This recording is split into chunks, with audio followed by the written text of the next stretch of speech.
स्वागत है आपका हमारे चैनल CGPSC मंथन में।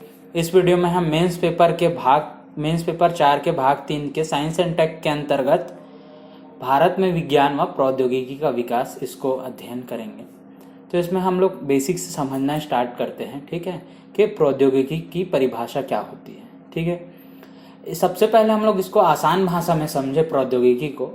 तो मानव जो है अपने जीवन को आसान बनाने के लिए जिस भी चीज़ का खोज करता है, किसी भी चीज़ को बनाता है, वो चीज़ें जो है आगे चल के तकनीक में बदल जाती है। ठीक है, इसी को हम आसान परिभाषा के रूप में देखेंगे तो जब हम विज्ञान के सिद्धांतों, नियमों, अवधारणाओं का प्रयोग इस प्रकार किया जाता है कि वह मानवीय संसाधनों का सुगमता से उपयोग कर सके और ऐसी वस्तु एवं सेवाओं का सृजन कर सके जो मानव जीवन को आसान व बेहतर बनाए। ठीक है, तकनीक में हम लोग क्या करते हैं कि सामान्यतः हम विज्ञान या गणित तथा सांख्यिकी की मदद से विश्लेषण करते हैं और अनेक प्रकार के तकनीकों को डेवलप करते हैं और इससे हम लोग देखते हैं कि कई प्रकार की नई प्रौद्योगिकी का जन्म भी हुआ है। ठीक है, जो कि मानव जीवन के लिए वरदान और अभिशाप दोनों साबित हुए हैं। उदाहरण के लिए सूचना व संचार है, स्पेस टेक्नोलॉजी है, कृषि तकनीक है, ठीक है, नाभिकीय तकनीक है, ऊर्जा तकनीक है, जैव तकनीक प्रौद्योगिकी है, रक्षा तकनीक है। इन सभी ने मानव जीवन को सुगम बनाने के लिए अपना महत्वपूर्ण योगदान दिया है। ठीक है, अगला इसमें देखते हैं हम लोग तकनीक के उदय और दर्शन का विचार क्या है। उदय के दर्शन का विचार क्या है। ठीक है, तो सबसे पहले तकनीक आया कहाँ से? जब वैश्विक परिदृश्य में यूरोपीय पुनर्जागरण के बाद दिखाई देता है, जहां पे यूरोप जब जो है अंधकार युग से अपने बाहर निकलता है, अंधविश्वास को त्यागता है, तब वह विज्ञानवाद, तर्कवाद और मानवतावाद की ओर बढ़ता है और उपयोगितावाद के सिद्धांत को अपनाता है। ठीक है, अभी उपयोगितावाद का सिद्धांत क्या है? ये कहता है कि दुनिया में हर चीज मानव कल्याण के लिए बना है और मानव इसका उपयोग जो है अपने हित में करे। याद रखना, उपयोगितावाद उपयोग के लिए है, उपभोग के लिए नहीं है। ठीक है, इसको दिया था जेम्स स्टुअर्ट मिल्स ने। अब उपयोगितावाद से आगे हम लोग जाते हैं संभाव्यवाद की ओर, और संभाव्यवाद कहता है कि प्रकृति से लड़कर हम उसे बदलकर अपने हित में प्रयोग कर सकते हैं। ठीक है, मानव में यह क्षमता होती है कि वह प्रकृति को अपने अनुरूप ढाल ले और अपनी उपयोगिता के अनुसार उसको यूज करे। ठीक है, इससे मानव के बुद्धि और विचार प्रकट होते हैं। इसी से हम क्या डेवलप होता है? तकनीक डेवलप होता है। ठीक, ये जो दोनों दर्शन थे, उपयोगितावाद और संभाव्यवाद, ठीक है, एक में तो वह उपयोग को बताता है और दूसरे में उपभोग को बताता है। ठीक है, और इसी कड़ी में जब मानव इन दोनों को लेकर स्वार्थी हो जाता है और प्रकृति का अतिशय दोहन करने लग जाता है, ठीक है, तब वही चीजें जो उसके विकास की चीजें थी वो उसके विनाश की चीज बन जाती है। ठीक है, इसी को लेकर जो है अगला दर्शन का विकास होता है जिसको कहते हैं नवनियतिवाद।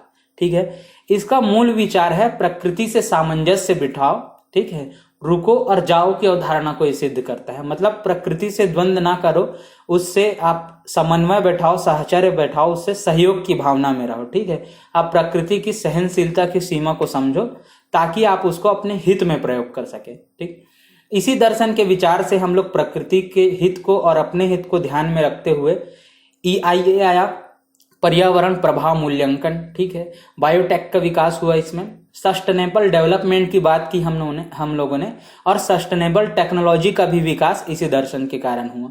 ठीक है, अगला देखते हैं हम लोग कि भारत में तकनीक का विकास किन चरणों में होता है और किस प्रकार होता है। ठीक है, सबसे पहले तो देखते हैं इसमें क्या, प्राचीन दौर।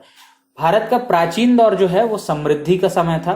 ठीक है, इस दौर में जो है अनेक दार्शनिक हुए, चिंतन हुए, ऋषि मुनि हुए, जिन्होंने जो है अपना योगदान दिया प्राचीन भारत के विकास में। इस फील्ड में हम लोग काफी सारे अनेक क्षेत्र में जो है विज्ञान के विकास को देखते हैं, जैसे कि धातु विज्ञान हो गया। ठीक है, धातु विज्ञान को हम लोग समझ सकते हैं इंडस वैली सिविलाइजेशन में जो कांस्य युगीन सभ्यता का विकास है, काफी उन्नत रहा है वो, जहाँ पे हम लोग तांबे की मूर्तियां और धातु के सिक्के वगैरह देखते हैं। ठीक है, इससे आगे जब लोहे का विकास होता है तो गुप्तकालीन महरौली का स्तंभ देखते हैं जो कि 99% आयरन के बने होने के बाद भी जंग रहित रहता है। ठीक है, अभियांत्रिकी में हम लोग इंडस वैली सिविलाइजेशन के नगर नियोजन को देखते हैं, जहाँ पे पक्के मकान, जल निकासी की व्यवस्था, पक्की नालियां और अन्नागार, विशाला स्नानागार थे, ये प्रमुख थे। अशोक का स्तंभ लेख, शिलालेख, अभिलेख, ये सारी चीजें, ठीक है। पाटलिपुत्र के लकड़ी का नगर, और आगे जाते जाए तो हम लोग, ठीक है, इस समय इन सब चीजों से पता चलता है कि भारतीय जो वास्तुकला थी वो भी अपने समृद्धता के दौर में, ठीक। फिर इसमें अगला क्षेत्र देखते हैं गणित के क्षेत्र में भी, जहाँ पे वैदिक साहित्य जैसे शूल्य सूत्र में यज्ञ वेदियों और हवन कुंड की ज्यामिति दी गई है, ज्यामिति संरचना दी गई है, जहाँ पे बेसिक जो है गणित का ज्ञान होता है हमको। शून्य का प्रचलन इस दौर में दिखता है हमको, 1 से 9 तक ले की गणना पद्धति, ठीक है। आर्यभट्ट ने जो है पाई का मान ज्ञात किया इस समय।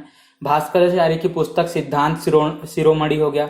लीलावती जो है गणित पर एक काफी प्रसिद्ध पुस्तक है, ठीक है।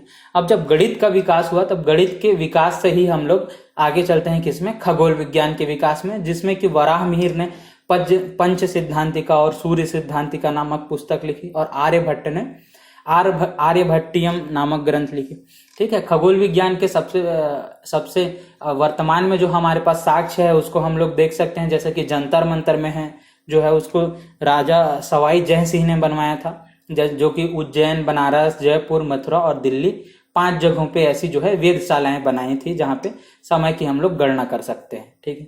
फिर चिकित्सा विज्ञान भी काफी उन्नत रहा था उस टाइम। हम लोग देखते हैं कि अथर्ववेद में चिकित्सा पद्धति की सूचना मिलती है हमको, ठीक है। शल्य चिकित्सा और औषधि विज्ञान के बारे में जो है यहाँ पे हमको जानकारी मिलती है। आचार्य सुश्रुत की जो है सुश्रुत संहिता में मोतियाबिंद, पथरी, ऐसे टाइप के 150 प्रकार के जो है सर्जरी का इसमें उल्लेख किया गया है, ठीक है। चरक संहिता में भी कई प्रकार के जो है असाध्य बीमारियों के इलाज के बारे में बताया गया है, ठीक है, और ऑर्गन ट्रांसप्लांट के बारे में भी बताया गया है, ठीक। तो इन सब चीजों से हम लोग कह सकते हैं कि प्राचीन भारत का जो इतिहास है, भारत में तकनीकी विकास का जो है स्वर्ण युग था, ठीक है। ये क्वेश्चन भी बन सकता है, ठीक। अगला इसमें देखते हैं कि मध्यकालीन दौर। मध्यकालीन दौर में क्या होता है कि हम एक तो गुप्तोत्तर काल आ जाता है, ठीक। इससे इस समय जो है राजनीतिक शून्यता आ जाती है, ठीक। तो इसके कारण जो है तकनीकी पतन का दौर देखते हैं, ठीक। इसके बाद फिर क्या है, भारत में इस्लामीकरण की शुरुआत होती है, जहां पे तर्कवाद और विज्ञानवाद में कमी दिखती है, क्योंकि जैसे जैसे इस्लाम की व्याख्या जो है विकृत होती है, वो धर्म और विज्ञान में बाधक बनने लगती है, ठीक। इस समय फिर अनेक धार्मिक राज्यों का भी उदय होता है, जहां पे राजा जो है सिर्फ धर्म और वास्तुकला में अपना खर्च करते हैं और विज्ञान की ओर कम ध्यान देते हैं, ठीक। इस समय भारत की जो है शिक्षा प्रणाली में वैज्ञानिकता कम हो जाती है और धार्मिक दृष्टि ज्यादा आ जाती है। लोग जो है कर्मवाद की जगह जो है अध्यात्मवाद को ज्यादा महत्व देने लगते हैं, ठीक है। लोगों की जो मानसिकता है इस समय अंधविश्वास और चमत्कारों को ज्यादा मानने लग जाती है, ठीक। इस समय लेकिन ऐसे रेगुलर तकनीक का तो विकास नहीं हुआ, लेकिन कलात्मक विज्ञान जो है वो काफी प्रगति की है, जैसे कि वास्तुकला विज्ञान हो गया, मूर्तिकला, चित्रकला, ये सारी चीजें, ठीक। अगला दौर देखते हैं हम लोग तकनीकी पुनरुत्थान का दौर देखते हैं, जब यूरोपीय कंपनी का आगमन भारत में होता है।